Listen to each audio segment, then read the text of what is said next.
The analogy that I always use for this that I think people really understand well is my cup analogy. And I don't remember where I got this. I know John Reel used it as well. He may have even come up with it. But we can take a really young kid, let's say a 7, 8-year-old, who his body is capable of holding 4 ounces worth of liquid. Now, this is all like an analogy, so I'm not talking like literal amounts here. But let's say an 8-year-old's body is a 4-ounce cup.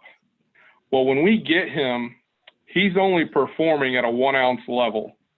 So we have huge growth that we can do with a really young kid without him ever getting in a weight room, or obviously an 8-year-old's not going to be in a weight room other than just basic movement stuff. But there's a lot of growth we can make with that young player without getting him involved with PT stuff. I can take him from 1 ounces to 4 ounces pretty quickly just with mechanical stuff. But once I get him to 4 ounces of performance, he has to get a bigger cup. He has to become a 6-ounce cup. And the only way you can become a 6-ounce cup is to become a better mover, become stronger, become more flexible, all of those things. It's really all of those things. Some people's more of one thing or the other. Once he's a 6-ounce cup, then I can push him physically to achieve better things in the batter's box at a 6-ounce level. Once I've gotten him to the 6-ounce level in the batter's box, he's now got to become an 8-ounce cup, which requires better movement, more flexibility, more strength. Once he becomes an 8-ounce cup, I fill him back up to 8 ounces of the batter's box movement and skill. Then he's got to become a 10-ounce cup. And you kind of see where I'm going with this is that we're constantly chasing that. So we get, I guess to go backwards now, we get a lot of kids that are new to our program that are 13, 14-year-old kids that within a few sessions with us, we can get them, let's say they're a 12-ounce cup by then. Well, they come in at 9, 10 ounces of performance. So it's really easy for us to get them to the 12-ounce cup. But then for whatever reason, they don't come to PT. They lack flexibility. They lack strength. So we bang our heads against the wall. We cannot get them any better than what their body's going to allow them to do. And that's where PT is so important. It increases your cup size and gives us more room to develop the skill in the athlete. And so a lot of times we have kids that are 14 years old that are in a 4-ounce cup, and we can't do anything with them until they become a bigger cup.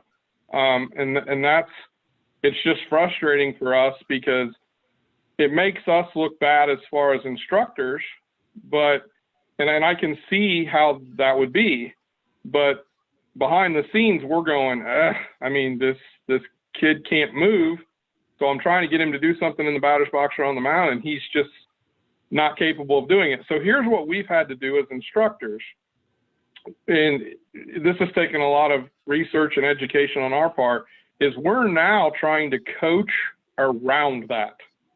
So we are now, instead of trying to put a square peg in a round hole and keep banging our heads against the wall and making the kid upset, we are now trying to coach around it. So we're going to alter the mechanics that we teach.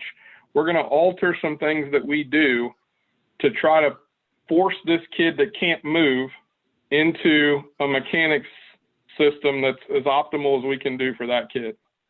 So it's unfortunate that we've kind of had to go to that step, but that's coaching. I mean, coaching is you got to make whatever you have better.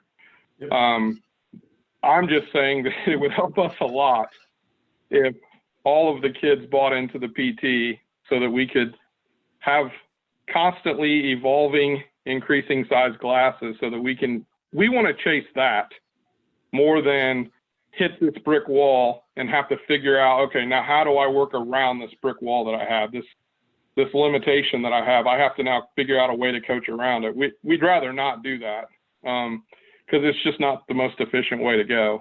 So that's kind of my soapbox with PT.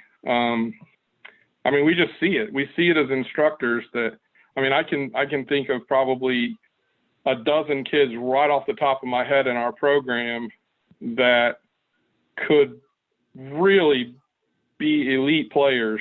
They just have movement constraints.